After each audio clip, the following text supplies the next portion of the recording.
Comienza Para que tengan vida, con la doctora Alicia Lois.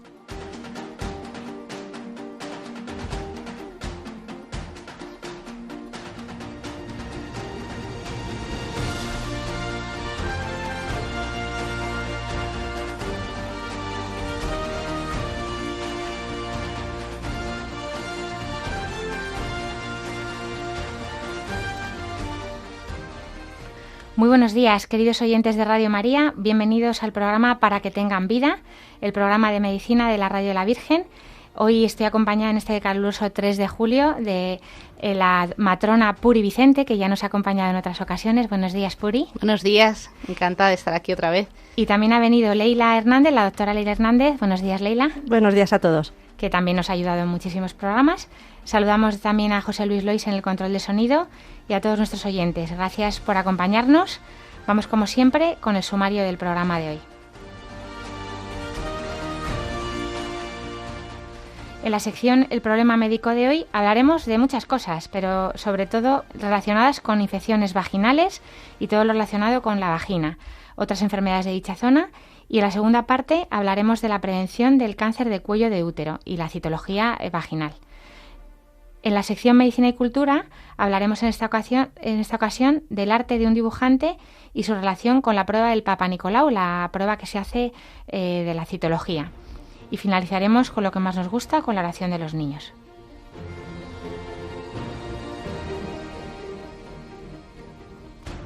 Les recordamos que tienen varias vías para contactar con nosotros. Pueden escribir sus preguntas al correo del programa, que es paraquetenganvida@radiomaria.es, o bien escribirnos una carta a la dirección de Radio María, Paseo Lanceros 2, primera planta, 28024 de Madrid. También pueden pedir una grabación del programa llamando al teléfono de atención al oyente de Radio María, que es el 91 822 8010, y escuchar nuestros programas que están colgados en la sección de podcast en la página web de Radio María. También les animamos a que, si tienen móvil, de estos nuevos modernos smartphones, pueden descargarse la aplicación de Radio María y ahí tienen este y todos los programas de la Radio de la Virgen. Ahora les invitamos a que continúen la sintonía de Radio María y empezamos.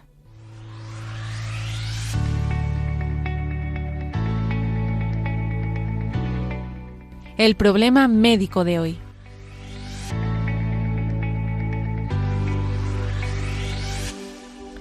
Pues hoy tenemos un programa dedicado exclusivamente a la mujer porque vamos a hablar de las enfermedades a nivel vaginal, las infecciones y la prevención del cáncer de cuello de útero. Puri, si te parece, cuéntanos un poquito antes de empezar con las infecciones, pues explicar la anatomía de la vagina y el cuello del útero y lo que es normal de la flora, la mucosa. Muy bien, pues bueno, empezamos diciendo que la vagina es un conducto fibromuscular elástico que forma parte del aparato reproductor femenino. Elástico porque, bueno, puede salir por ahí un niño que pese hasta 4 y 5 kilos, que he visto de todo en mi trabajo, y se extiende desde la vulva hasta el cuello del útero o cervix. El cuello del útero también se llama cervix. La vulva es la parte exterior, los labios de la vulva. Los labios mayores, menores, que cierran la entrada de la vagina, que se llama también introito vaginal, y termina en el cervix, que es la forma también médica más de llamar al cuello del útero. Permite las relaciones sexuales, el parto, además de canalizar el flujo menstrual.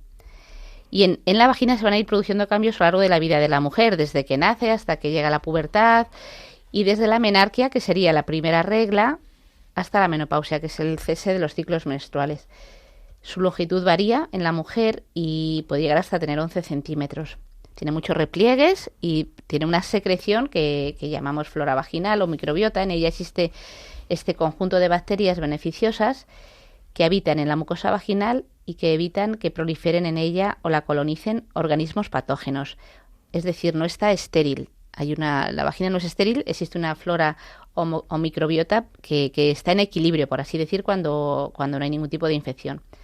La secreción normal se compone de secreciones vulvares, de glándulas sebáceas y sudoríparas, de las glándulas de Bartolino y Eskinn.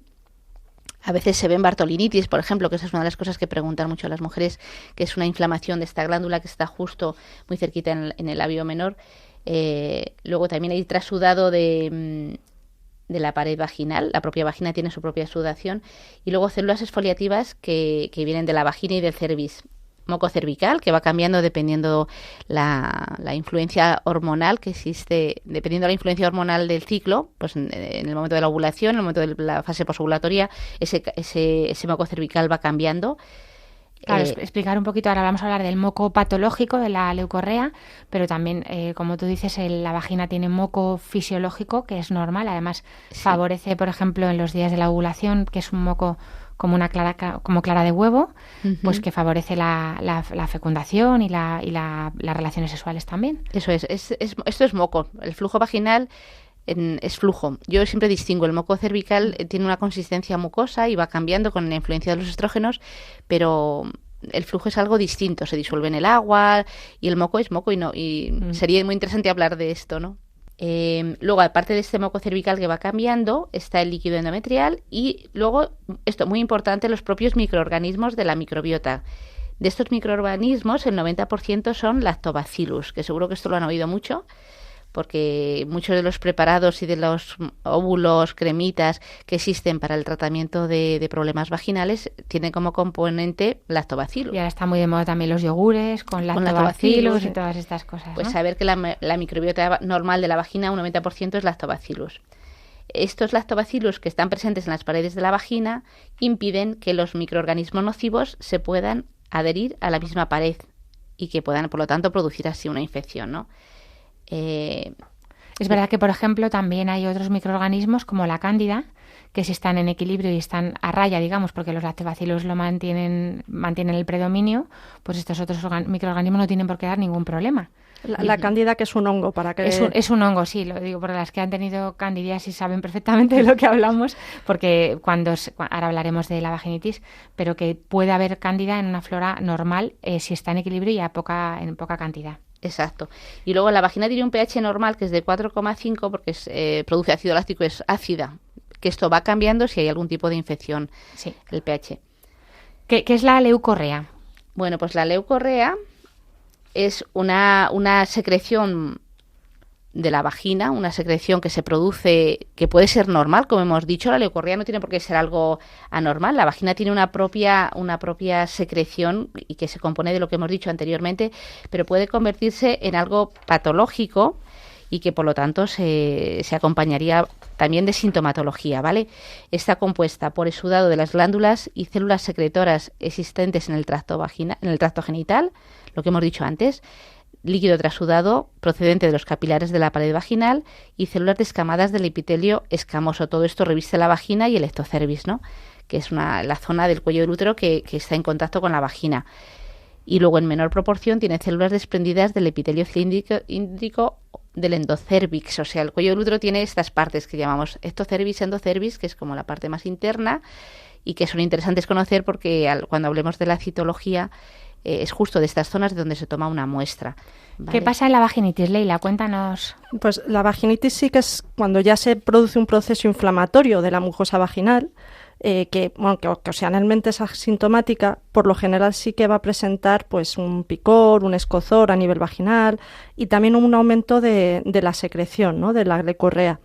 Entonces, una mujer que tuviera esta condición de vaginitis pues podría tener picazón o ardor y podría notar también ese flujo vaginal o alteraciones de ese flujo en el olor, en la consistencia. Aunque bueno, es verdad que de una mujer a otra los síntomas van a poder variar, ¿no?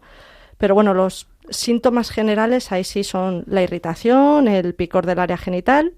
Pues vamos, si os parece, con las principales vaginitis, que son sobre todo 3, aunque vamos a hablar de otras más. Las 3 más importantes son las infecciosas, pero hay otras que no son infecciosas. Si os acordáis, en el programa de menopausia que hicimos ya también con Puri previamente, pues hablamos de la atrofia vaginal.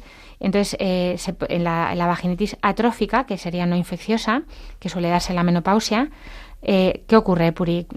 Pues aquí se produce por la edad ya un adelgazamiento del epitelio escamoso que reviste la vagina por falta del estímulo de los estrógenos. Aquí, por ejemplo, al explorar a veces es frecuente incluso que esta vagina sangre un poquito de lo adelgazadita que está la pared.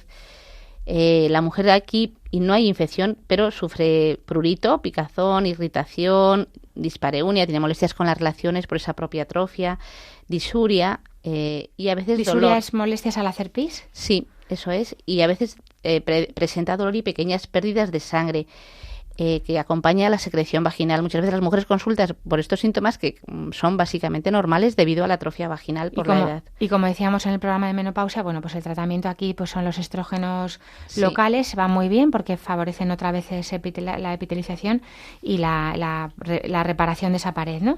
Sí. Se puede echar pues durante varias veces a la semana o un mantenimiento que ya le explicaría a su médico. De hecho, ahora es interesante, perdona, porque hay un hidratante vaginal que se pasa a la Seguridad Social, porque hasta ahora todo esto era que lo pagaba y ahora ya está financiado. Es un problema que ya se tiene en cuenta y es precioso que se tenga en cuenta, está muy bien. Sí, porque es muy importante, la verdad que es un importante. problema muy incómodo porque también además eso, como decíamos, disminuye las relaciones sexuales porque claro, a la mujer le molesta muchísimo.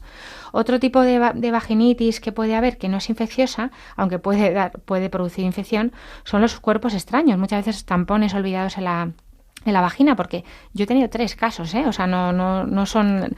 Dices, ¿cómo se le puede olvidar? Porque si tiene el cordoncito, bueno, pues a veces el cordoncito desaparece o no se ve y vienen... A mí me han venido, pues eso, por un flujo muy maloliente, que ya sea sobreinfectado, que se lavan, no consiguen tal, incluso puede haber fiebre. Yo he tenido una chica que estuvo muy mal, o sea, que venía con febrícula, porque estaba haciendo ya una infección generalizada. Al explorarla, pues les traje el tampón y bueno, hay que hacerlo con cuidado. Por eso es muy importante, cuando notan un olor así fétido, que se les ponga un espéculo, porque a veces el sudado, hay lugares donde se hace un exudado vaginal simplemente metiendo el hisopo y la propia mujer lo lleva al su centro. Claro, es mucho mejor que haya una exploración con un espéculo, porque el tampón a veces está ahí metidito o el cuerpo extraño en una zona que no se visualiza. Claro, otros tipos de cuerpos extraños, pues gente que tenga otro tipo de relaciones, ¿no? Luego puede haber muy raramente vaginitis alérgicas en determinadas mujeres sensibilizadas pues a ciertas sustancias, desodorantes vaginales, jabones, crema, lubricantes que pueden producir irritación vaginal y leucorrea. Bueno, pues primero hay que descartar vaginitis de otro tipo, vaginosis y cervicitis, pero es verdad que hay que decir que es mejor que los genitales solo deben lavarse con agua y si acaso con algunos productos muy específicos, pues que le puede recomendar la matrona o el ginecólogo. Pero ahora ya vamos, si quieres, Leila, contigo, con las más frecuentes, las 3 estrella, que serían la vaginosis bacteriana, la candidiasis y la tricómona. Vale, la vaginosis bacteriana, que como ven cambiamos de vaginitis a vaginosis, porque en este caso no hay como tal presencia de leucocitos, aunque bueno, de esto hablo un poquito después, pero al no haber una inflamación en sí se considera más vaginosis. Es la alteración de la flora, porque se pierden esos lactobacillus, ese 90% de células de los que ha hablado antes Puri, y se produce un sobrecrecimiento de bacterias anaerobias. Entonces, aumentan pues concentraciones como la Gardnerella, el micoplasma, distintas bacterias, que van a hacer que aumente también el pH de ese flujo, a más de 4,5, y ya no es un pH ácido como lo era antes, ¿no? Entonces, como no aumenta... No se conoce una causa primaria, pero sí que existen factores de riesgo, por cierto, para estas vaginosis.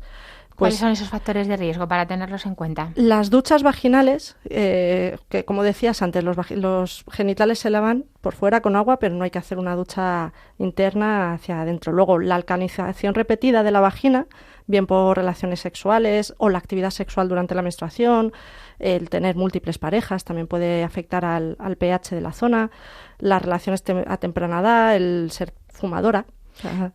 También alteraciones en la flora muchas veces, aunque esto pasa más con los hongos, pero también por los antibióticos. Por los antibióticos también, sí, que eliminan una parte y crecen. Y crecen otras. Me decía, la vaginosis bacteriana pues es muy frecuente, a veces no es sintomática. Encontramos en una citología, por ejemplo, pues vaginosis bacteriana y la paciente la llamamos por el resultado y está perfectamente, no siempre tiene que haber clínica, pero es muy frecuente, representa la mitad aproximadamente de todas las vaginitis y es verdad que sí que suele dar esta leucorrea, este aumento de flujo.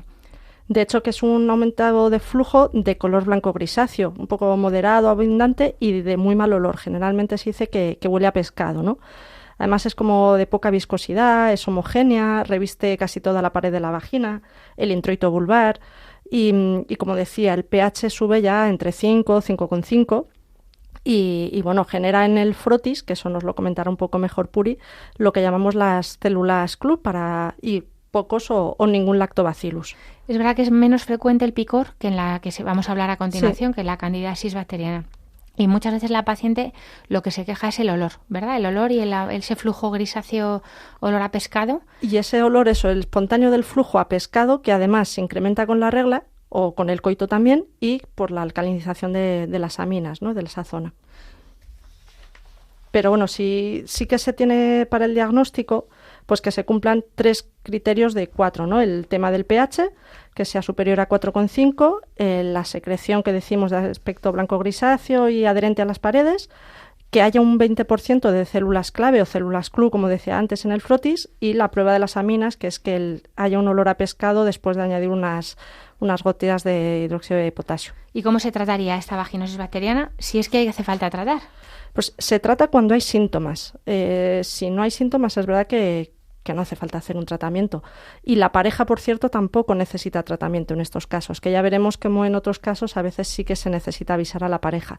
Entonces, hay veces que se resuelve espontáneamente, se da sin síntomas y no hay que hacer nada, pero en mujeres que sí que tienen síntomas o en mujeres después de un aborto o de una histerectomía para reducir el riesgo de complicaciones, sí que se tiene que tratar con medicamentos básicos, metronidazol, clindamicina, que se pueden dar bien por óvulos, bien por vía oral en función de las circunstancias de cada paciente.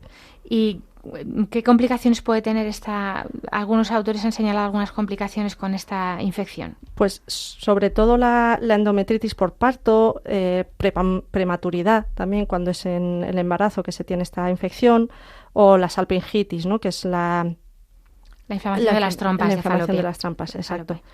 Vale.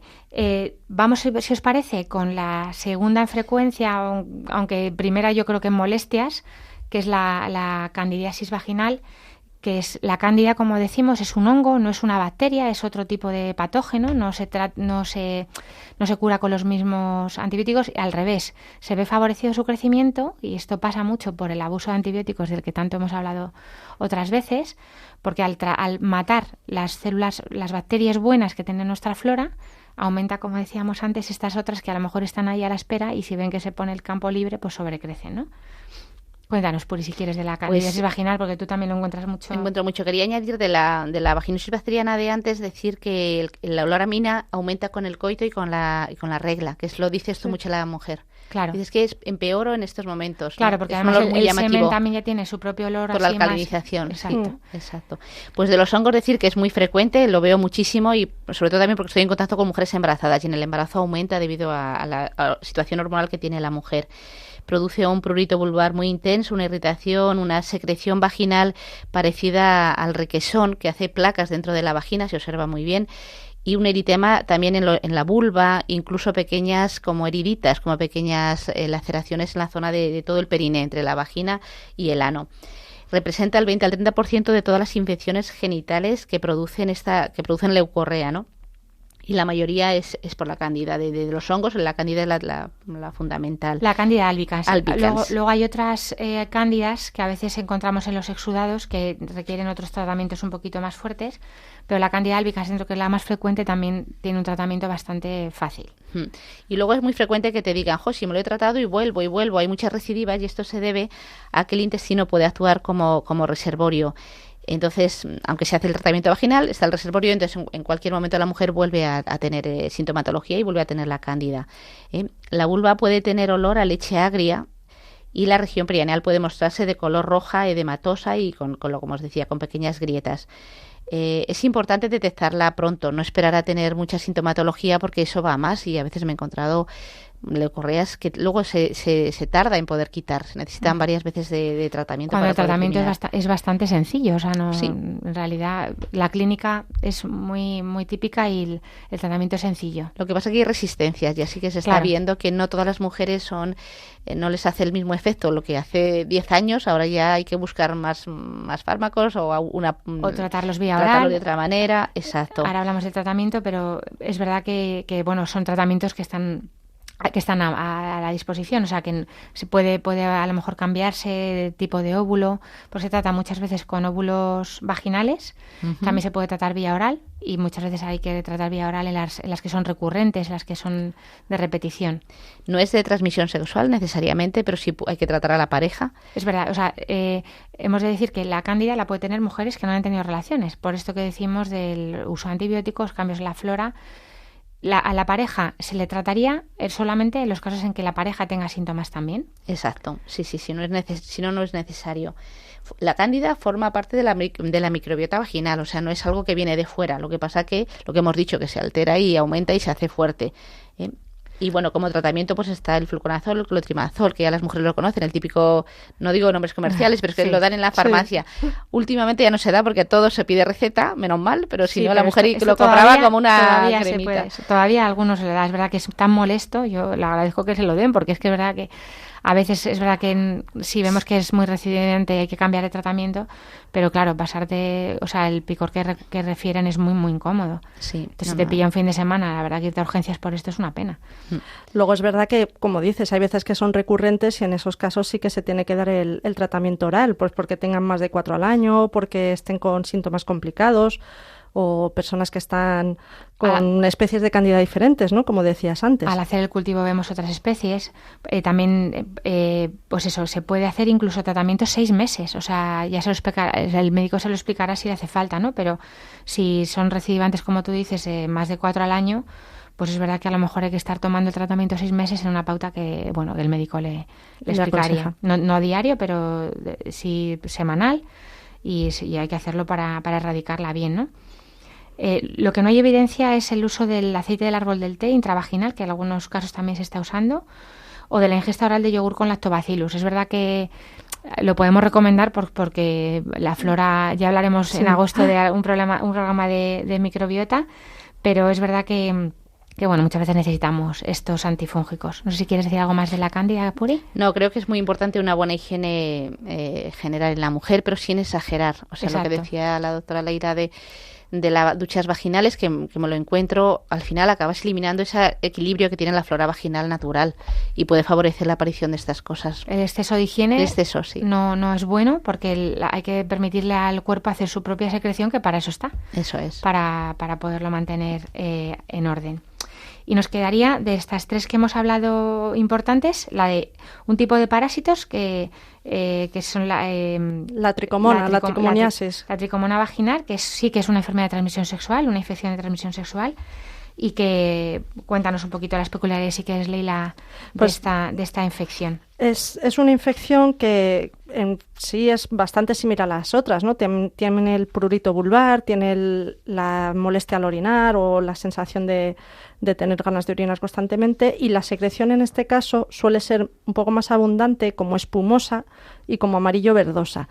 Además, en este caso, cuando se hace el frotis, se ven lo que son las tricomonas, que son protozoos, que son como unos bichos con flagelos, o sea, como con cuerdecita, ¿no? Que se ven además cómo se mueven cuando se hacen el frotis en vivo. Sí, si han visto algún un espermatozoide, ¿sí? Pues se puede parecer un poquito al espermatozoide de la tricomona. Exacto. Entonces, en este caso, que sí se considera una transmisión de infección sexual, una infección de transmisión sexual, perdón, se tiene que tratar también a la pareja y, bueno, con el metronidazol, que es el más básico que se da en ambos casos. O sea, que quería preguntar a ti, Puri, porque vosotros cuando veis, al hacer la colposcopia, que es colpo, es el cuello del útero, ¿no? Al ver el cuello con el espéculo que usáis, ¿qué tiene característico pues hace muy poquito he visto una tricomona, hace una semana, pues tiene el aspecto de una fresa, es como se pone más rojito, con pintitas blancas, está clarísimo, o sea... Cuello en fresa, tricomona. Sí, y duele, y muy doloroso al movimiento, con el espéculo mueves el cuello y a la mujer le duele muchísimo. Todas estas patologías... a la exploración casi sin analizar se sabe que lo que tiene la mujer. Claro. Sí. Y de hecho a veces se les manda al médico para que les ponga el tratamiento antes del resultado, si están muy molestas. Sí. La mayoría de las veces, efectivamente, como tú dices, no es verdad que conviene hacer un exudado si se puede, porque evidentemente no les vas a dejar, yo si vienen un viernes, no les voy a dejar hasta el lunes para que hagan el exudado, esperando sin tratamiento con la molestia que les produce, sabiendo que claramente, pues eso, a lo mejor tienen una cándida, o que tienen ese olor a pescado, o que tienen este otro amarillo verdoso. Con el cuello en fresa. Con el cuello en fresa, que lógicamente pues se le trata antes, ¿no? Si se puede. Muchas veces digo, mira, si puedes esperarte a que te hagamos mañana el exudado urgente, luego ya esa noche te pones el óvulo, porque los óvulos normalmente los ponemos por la noche para que no se caigan durante el día con la bipedestación, la marcha. Exacto, porque es verdad que va a ser más eficaz si está por la noche tumbada la paciente. para que sea más efectivo. Pero es verdad que sí, claramente vemos, pues eso, en Cándida, ese grumo como yogur cortado, ¿no? Como yoguroso, con picor, requesón, que decías. Pues claramente lo vamos a tratar con un antifúngico. Si vemos que tiene ese olor, pues a pescado, pues con el metronidazol, porque claramente lo va a ser. ¿Decías, Leila? Sí, iba a decir que es importante destacar en las tricomoniasis la frecuente asociación que tienen también con otras infecciones de transmisión sexual, como la gonorrea o pues las nos metemos clamidias. Ya con ellas directamente, porque aunque no son vulvovaginitis, que son ya más infecciones del cuello, exclusivamente del cuello del útero, sí que vamos a hablar de estas otras enfermedades de transmisión sexual que sí que, como decía Leila, se asocian a la tricomona porque van a la par asociadas en la transmisión sexual de parejas de riesgo, ¿no? Que las más importantes son las clamidias y los gonococos. Pues si quieres, la clamidia empiezo contando justamente cómo puede ser causa de leucorrea y que se han descrito además en los últimos años un aumento de estas infecciones genitales producidas por este microorganismo. Entonces, bueno, se asocia frecuentemente la clamidia con la gonococia, con el gonococo y también con las tricomonas. Y las clamidias, al igual que los gonococos, no van a atacar al epitelio escamoso. Entonces, no producen vaginitis, pero sí colonizan, lesionan el epitelio cilíndrico y por ello pues producen cervicitis, endometritis, alpingitis, es decir, infecciones de zonas un poco más superiores, uretritis y la bartolinitis también, ¿no? En zona más inferior. En estos casos, la leucorrea es un aspecto más purulento, más pus, al fin y al cabo, que es del origen cervical. Y el cuello del útero también suele mostrarse enrojecido, sangra con facilidad al contacto también con el espéculo o con la espátula y está recubierto por ese flujo mucopurulento. De hecho, muchas veces las cervicitis, que es eso, la inflamación del cuello, exclusivamente del cuello del útero, muchas veces las pacientes vienen solo porque tienen sangrado con el coito. O sea, hay que investigar si puede haber otros motivos de sangrado con el coito, pero en gente joven, que no suele haber una atrofia vaginal, un sangrado con el coito es muy posible que tenga una cervicitis, habría que investigarlo. La recogida de muestras para el exudado vaginal, Puri, si nos quieres hacer un poquito mínimo. De bueno, resumen. Decir que muchas veces las mujeres vienen a hacerse la prueba para detectar gonorrea o clamidia porque la pareja lo ha tenido. Tiene una secreción que le hace... A veces asintomáticas. Muchas veces sucede así, se entera el primero. Exacto, se entera el primero porque el varón en este caso, ahora vamos a hablar un poquito del varón, sí, tiene una uretritis, una secreción por la uretra que por el punto de salida de la orina, pues sale una secreción purulenta, se le coge también muestras, ¿sabes? Se le trata con un kit de uretritis que tenemos en los centros de salud, normalmente en el centro de salud se le trata y se le coge la muestra, tratando estas infecciones más frecuentes, la clamidia y los gonococos, de forma empírica, es decir, sin saber todavía el resultado del cultivo, se administra el antibiótico. Se administran los antibióticos para ambas cosas hasta resultados. Y es verdad que ya una vez que tenemos el resultado, pues es más fácil decirle a la pareja, oye, mira, o a veces, por desgracia, parejas, dile a tu pareja que tienes esto porque se lo tienen que tratar. Esto sí que se lo tienen que tratar. Entonces, también se le puede coger a la mujer la muestra, que es un poquito peculiar. O sea, se toma del cuello del útero. Os he dicho al inicio que la vagina tenía como final la zona del cérvix o cuello del útero, entonces se pone un espéculo que abre la vagina, es como un pico de pato que odia a todas las mujeres, pero es necesario para abrir la vagina y para llegar a esa zona del cuello del útero, que es como un hocico, como el hocico como un calabacín, en la puntilla de un calabacín, y en el endocérvix se introduce un hisopo que recoge ese exudado mucopurulento donde se vería el gonococo o la clamidia, ¿vale? Se hacen un kit específico, se cogen 2 muestras, una con medio líquido y otra con medio seco, y a los 10-15 días normalmente es cuando se tiene el resultado. La mujer aquí sobre todo manifiesta molestias cuando se hace la exploración, como decía antes, la tricomona en el cuello, y bueno, y la leucorrea que sale, que es también muy llamativa. Sí. Vale, y luego pues el colposcopio lo usáis igual que los exudados, o sea, que para hacer una citología para ver el cuello del útero, pero en este caso para coger una muestra vaginal. Sin embargo, los exudados que utilizamos para las vaginitis, cándida, tricomona, que hablábamos antes, lo puede hacer la misma mujer en su casa. Nosotros le damos el bastoncillo y lo hace en la casa al levantarse.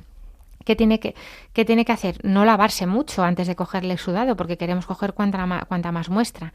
Eso en su casa, al levantarse, sin ducharse ni nada, antes de traerlo al centro de salud para coger el exudado. Sin embargo, el exudado endocervical lo tiene que hacer la matrona. Sí, porque hay que llegar a esa Hay que llegar a esa zona. Yo daría una salvedad en las mujeres que hemos dicho antes que tengan un olor muy fétido, por si acaso hay un cuerpo extraño. Claro, o sea, si es muy claro como un requesón, pues vale, un exudado normalito. Pero si la mujer dice, es que tengo algo más, es muy raro, tengo un olor demasiado desagradable, hay que explorar esa vagina con el espéculo. Perfecto. Sí. Y luego, ya para cerrar este tema de las infecciones, aunque no sería tanto vaginal, sino posiblemente afecte más a la vulva y a la piel... La del herpes genital. La del herpes genital, que del herpes hemos hablado en otras ocasiones, pero es verdad que, bueno, pues también va con esta ristra de enfermedades de transmisión sexual. Eso es el herpes virus tipo 2, aunque bueno, también se están viendo ya del tipo 1. El tipo 1, el típico, la calentura típica de la boca, pues es el herpes, se puede, como por prácticas sexuales transmite también ese nivel.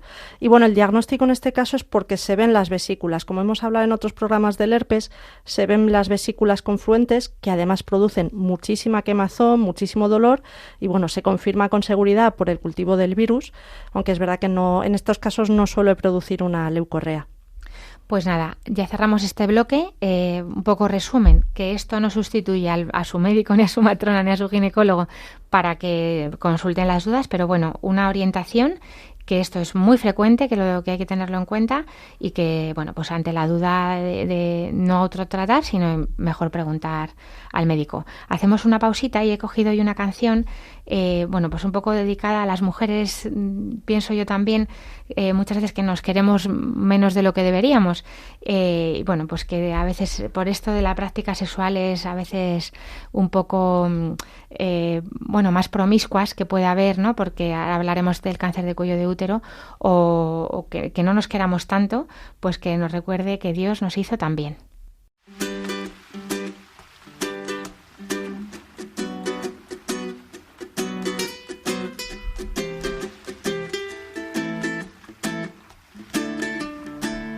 Dios te hizo tan bien, no se equivocó. Eres solo el reflejo de un trabajo bien hecho, un retrato de amor. Dios te hizo tan bien, contigo no descansó. Y es que aunque pasen los años, horas, meses y días, tú te pones mejor. Dios te hizo tan bien, contigo no escatimó. Y es que todo lo bueno y más hermoso del mundo está en tu corazón. Cuando Dios pensó en ti, no hizo más que sonreír.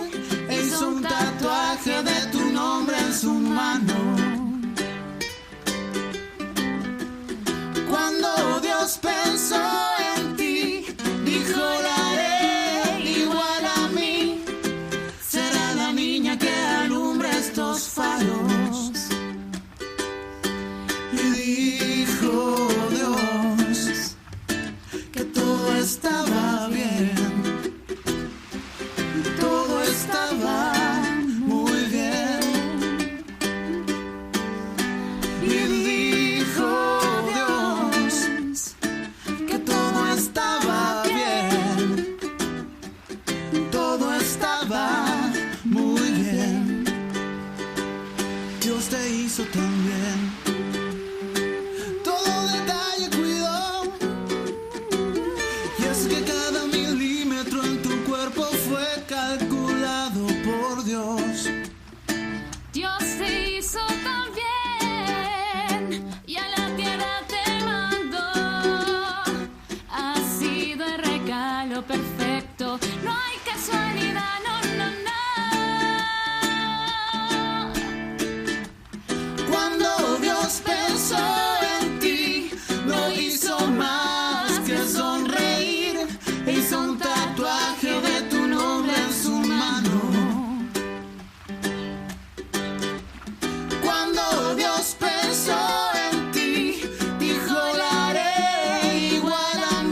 Estamos en Radio María, hoy compartiendo el programa con la matrona Puri Vicente y la doctora Leila Hernández. Estamos hablando de las enfermedades a nivel vaginal y después de hablar de las inflamaciones de la vagina, de las vulvovaginitis, queríamos hablarles de la prueba de prevención del cáncer de cuello de útero, la citología cervical o Papa Nicolau también conocida, esta prueba. Antes de decir que el cáncer de cervix o cáncer de cuello de útero es un tumor de crecimiento lento que se relaciona siempre con el virus del papiloma humano, el VPH. Y es el cuarto más frecuente en mujeres a nivel mundial. Es bastante importante este virus, no para vivirlo con angustia, pero sí para hacer una prevención y hablar de él. Y la suerte que tenemos es que se puede hacer una prevención. El cribado detecta lesiones precursoras y cáncer en estadios iniciales. ¿Por qué es importante este cáncer, Leila? Pues el VPH, como dices, se detecta en prácticamente el 100% de los cánceres de cuello uterino, en el 70% de los cánceres de la vagina, en el 43% de cáncer de vulva, en el cáncer anal también, en un alto porcentaje. Entonces, se transmite también por piel y mucosas, pero sobre todo por vía sexual. Entonces, este cáncer, que es el 11º lugar entre las mujeres de todas las edades, es el segundo en las mujeres entre 15 y 44 años, que no es nada banal, o sea, es una cosa importante. Entonces, o sea, segundo en importancia en estas edades, o sea, en edades de 15 a 44 años. Solo superado por el cáncer de mama. Entonces, de hecho, al año mueren casi 1.000 personas, 1.000 mujeres por cáncer de cuello de útero. Eso es, una enfermedad propia de mujeres sexualmente activas, que necesita necesariamente, para que se produzca este cáncer, la infección por el virus del papiloma humano de alto riesgo, que hay varias cepas, tenemos muchos serotipos de este virus. Ahora hablará Puri de ellos, ¿no? Sobre todo el 16 y el 18 son los responsables del 75% de los cánceres de cervix. ¿Algún otro factor de riesgo más, Leila? Pues otros factores están principalmente asociados el inicio precoz de las relaciones sexuales y hoy en día cada vez más, ¿no? Ese elevado número también de parejas sexuales, el contacto con varón de riesgo. O sea, hoy en día que hay mucha más promiscuidad, como decías antes, pues son situaciones que dan lugar a más contacto y a más infecciones con el VPH. Efectivamente, o sea, la promiscuidad o haber tenido varias parejas que hayan podido tener otras parejas que se lo hayan transmitido ya es un factor de riesgo. Cuando hablamos de prevención, para que quede un poco claro antes, distinguimos entre prevención primaria, que es que no llegue a pasar, en este caso, para que no llegue a ocurrir la infección por el virus del papiloma, sería o bien la vacuna, que como dice la Sociedad Española de Ginecología y Obstetricia, es la prevención es con la vacuna, pero por supuesto la abstinencia sexual y la fidelidad a una sola pareja. Eso disminuye muchísimo el riesgo, ¿verdad, Puri? Sí, fundamental, aunque no es una cosa de la que se hable mucho, pero es el punto. Vamos, ahí está todo. Sí, el que ha tenido relaciones exclusivamente con una persona y esta persona también exclusivamente contigo, no hay virus. No hay virus. Ahí no hay problema. O sea, es una infección, porque muchas veces los que más se preocupan son los que menos riesgo tienen de tenerlo, ¿no? Y a lo mejor chicas promiscuas que no se han planteado estos peligros porque se vive ajenos a peligros de este tipo, pues son los que hay que buscarlo más activamente. Sin embargo, a lo mejor una señora ya casada de toda la vida con el mismo señor, novios de toda la vida, pues es que se empeñan en la revisión ginecológica. Pero es que esto no te preocupes, o sea, puedes tener otras cosas, pero es que esto lo vamos a hacer, lo vamos a estudiar, por supuesto. Pero en eso, tranquilidad. Y luego la prevención secundaria sería el que si ya se ha infectado por el virus, que no llegue a desarrollar la enfermedad, ¿no? En este caso, pues como es lo que se hace con las citologías, para detectar esas mujeres que hayan podido tener un contacto con el papiloma, pues detectarlo en estadios precoces, el cáncer de cuello de útero y lesiones previas. ¿En qué consiste la citología, Puri? Bueno, hoy quería indicar ya a propósito que ha comenzado en la Comunidad de Madrid un programa que se llama Cervican, que es un programa preventivo que consiste fundamentalmente en que la detección del cáncer de cuello de útero se va a realizar y la prevención se va a realizar a nivel poblacional, no a nivel oportunista, que llamamos. Como hacíamos hasta ahora. Hasta ahora se hacía, la mujer acudía al médico a pedir su citología o el médico se la pedía. Ahora ya no, la mujer va a recibir un mensaje, que ya alguna lo está recibiendo porque se está haciendo como piloto en una zona de Madrid, y recibe el mensaje invitándola a este programa que se llama Cervican, que viene de cervix, como he llamado antes al cuello del útero. Con este programa lo que se pretende es detectar pronto la infección por el virus, detectar pronto las lesiones, que no haya ninguna mujer que no se haga nunca una citología, porque cuando era el cribado oportunista, que es cuando la mujer iba, pues había muchas mujeres que nunca iban, o que iban una vez y hasta los 20 años no volvían a ir. Ahora ya, cuando le corresponde a la mujer hacer la citología, recibirá un mensaje invitándola a que pida cita con su matrona, y el resultado también se hará personalizado. Llegará una carta, si todo es normal, a su casa. Si tiene un virus, pero no del agresivo, no 16, no 18, tendrá una estrecha vigilancia y se le repetirá esa citología pues más o menos al año, y si sale todo bien se repetirá a los 5 años. Con este programa, hablo del programa porque lo que hasta ahora se ha hecho tiende a desaparecer. Se pretende que en unos años se implante en toda España el programa Cervican. Hasta ahora se hacía una citología en un cristal, en un frotis, donde se analizaban estas células cogidas de distintas zonas del cuello del útero, y ahora se hace lo que se llama citología en medio líquido, que lo que buscamos ahí es el virus directamente, el test HPV, como en el COVID, como un PCR, se detecta el virus completamente.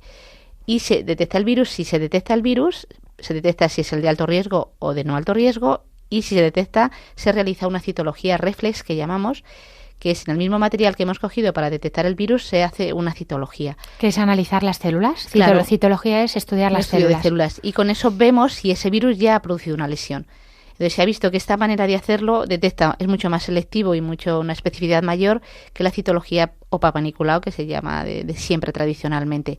Con esto se pretende erradicar o disminuir muchísimo el cáncer de cuello de útero, porque se detecta pronto, se trata pronto y se capta a más mujeres. Ahora mismo tenemos una captación de un 30% de la población de 25 a 65 años, que es cuando hay que hacer la citología en esa edad. ¿Por qué no se empieza antes a hacer la citología? Que antes se hacía, en cuanto tenían relaciones a los 3 años, se hacía... Pues ahora porque la mujer está vacunada, y también porque ya se empezó a vacunar a todos los niños. Este año ya se empezó a vacunar también a los varones, niños y niñas desde los 12 años. La vacuna protege frente a los 9 subtipos más oncogénicos, los que más producen lesiones malignas. Entonces se considera que estando vacunada la mujer, y que la propia inmunidad, incluso no vacunada, la propia inmunidad de la mujer elimina ese virus. Antiguamente, yo llevo 25 años, pues hace 20 años había mujeres que se les detectaba una lesión que se llama de bajo riesgo, por así decir, el ESIL, y todo se nombra con siglas, o un FIN tipo 1, y ya se hacía una conización, ya se quitaba un trocito de cuello de útero con esa lesión. Muy pronto, en gente muy joven. Pronto, que luego eso puede afectar a la hora de tener un embarazo. Bueno, pues se ha visto que no es necesario eso, porque la mayoría de las mujeres con una lesión de bajo riesgo y con un virus, aunque tenga el virus, la propia inmunidad de la mujer lo elimina y esa lesión desaparece. Pues por eso hasta los 25 no hay que hacer nada, que no se preocupen. Hasta los 25 no, por esto que dice Puri, porque hay más vacunación y porque la inmunidad es más fuerte. Entonces el propio cuerpo, igual que puede curarse de un catarro, puede curarse, a veces elimina el propio virus. Aunque lo haya tenido en contacto, no se tiene que quedar siempre con él. Pero a partir de los 25 conviene que se hagan citologías si han tenido relaciones a los 3 años de empezar las relaciones sexuales. Si no, no hace falta, por lo que decíamos. Es obligatorio haber tenido relaciones. Para estudio cada 3 años o cada 5 seguramente, y a partir de ahora si se hace en el medio líquido, ¿no? Se hace cada 3 años, de los 25 a los 35, y de los 35 a los 65 cada 5. No hay que hacer citología en mujeres que nunca han tenido relaciones sexuales, en mujeres que han sido esterectomizadas y se les ha quitado el cuello del útero, porque claramente no tenemos de dónde tomar la muestra. Efectivamente. Y luego, bueno, pues en el informe de citología pueden ver que aparezca atrofia, inflamación. Todas esas lesiones son benignas, no le damos mayor importancia. Cuando sí que hay que estar pendientes, pues cuando ya salen algunas de estas siglas que mencionábamos, que no nos vamos a meter ahora mucho, pero bueno, ASCUS, que es una lesión inespecífica, pues completamente específica, que ya le dirá su médico pues cuando hay que repetir. Luego es también el LSIL, el HSIL, que es lo que decía justamente Puri, y lo mismo, en esos casos, pues en función de las características habrá que repetir la citología o realizar la conización. Pero eso está protocolizado con lo que le dirá su médico. Y luego ya pues es verdad que a veces en la citología directamente podemos ver lesiones de carcinoma, que hay varios tipos, no nos vamos a meter, pero bueno, ya en ese caso pues lo vería el ginecólogo para hacer los tratamientos necesarios, pues de cirugía, radio, quimio, si es necesario, según la invasión, si ha habido ya afectación a mayor nivel y demás. A veces en las citologías encontramos, como digo, pues o cándida, que a lo mejor la paciente la llama si está perfectamente asintomática, no hay que hacer nada, o vaginosis bacteriana, y en muchas mujeres, pues eso, inflamación, atrofia, que no tiene mayor importancia.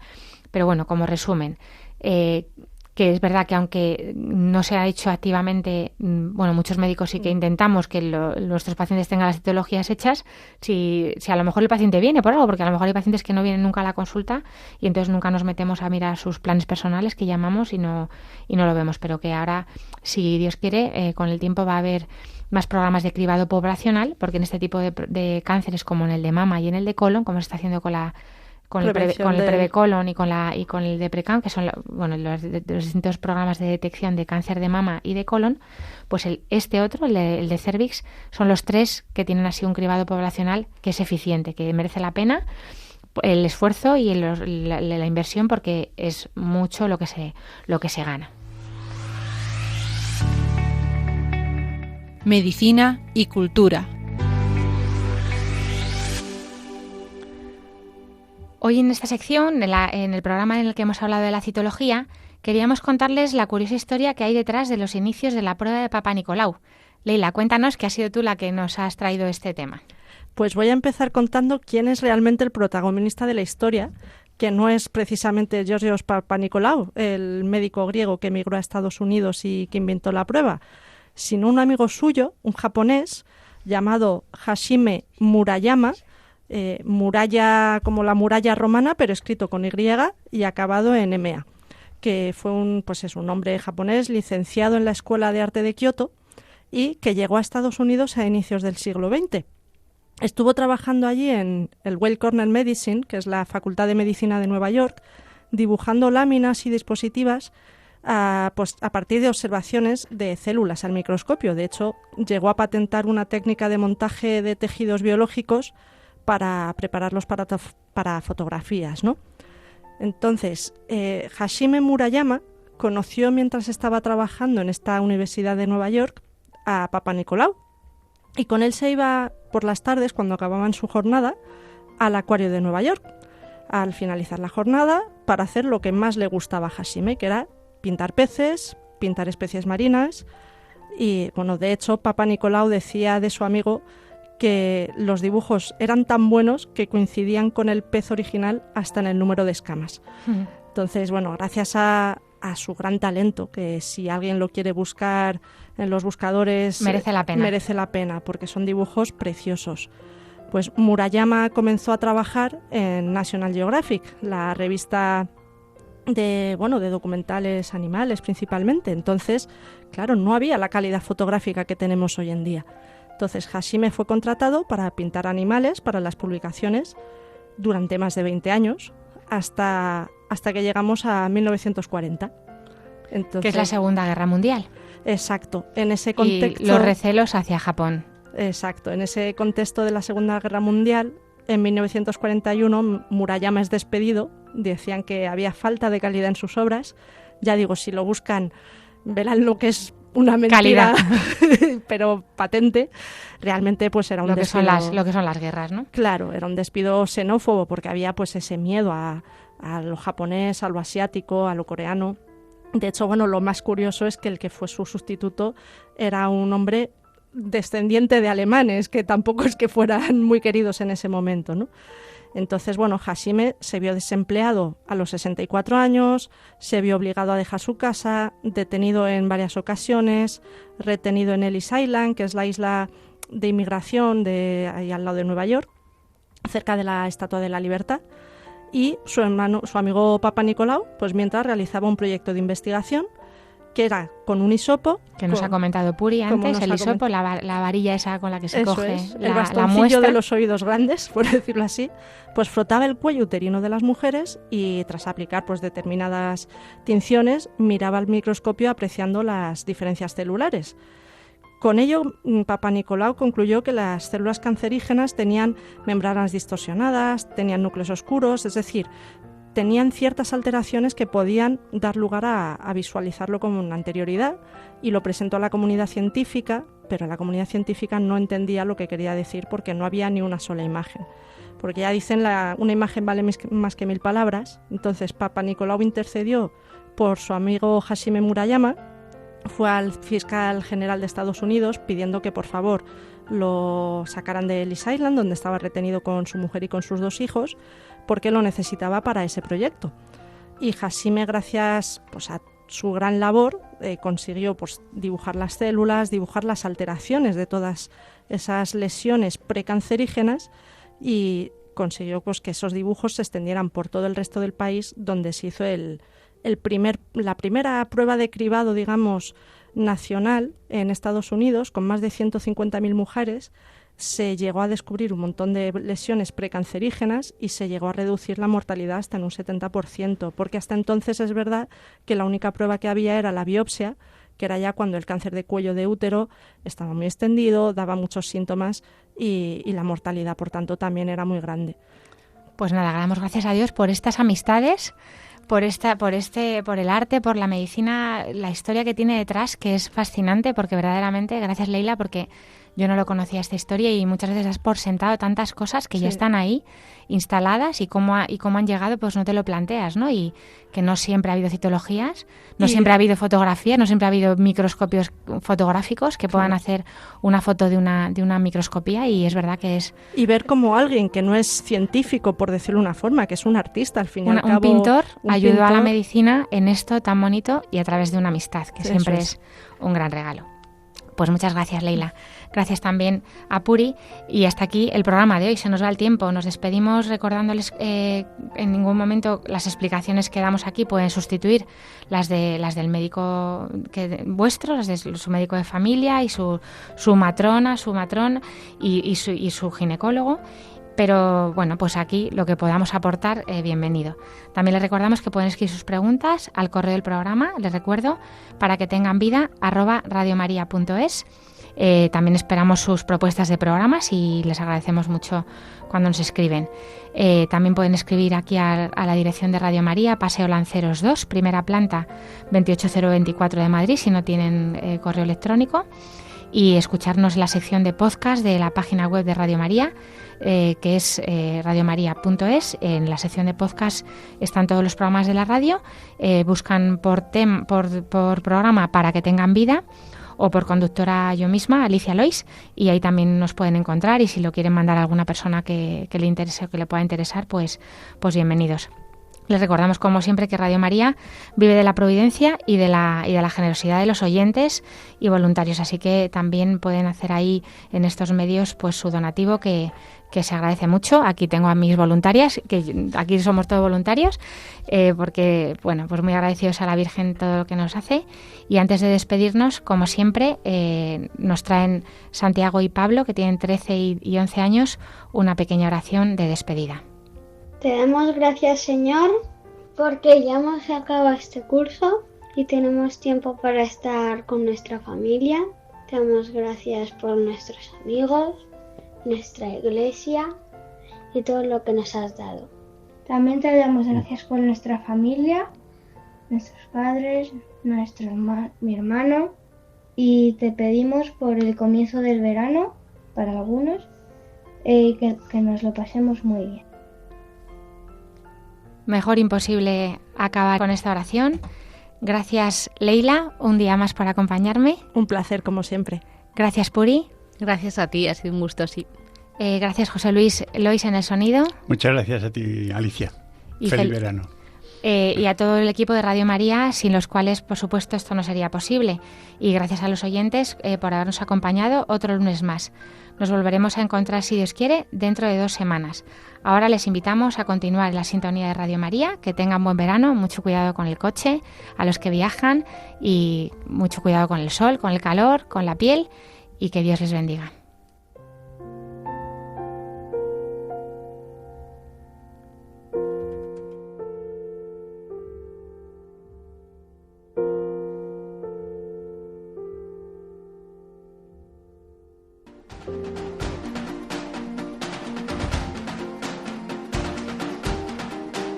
Así concluye Para que tengan vida, con la doctora Alicia Lois.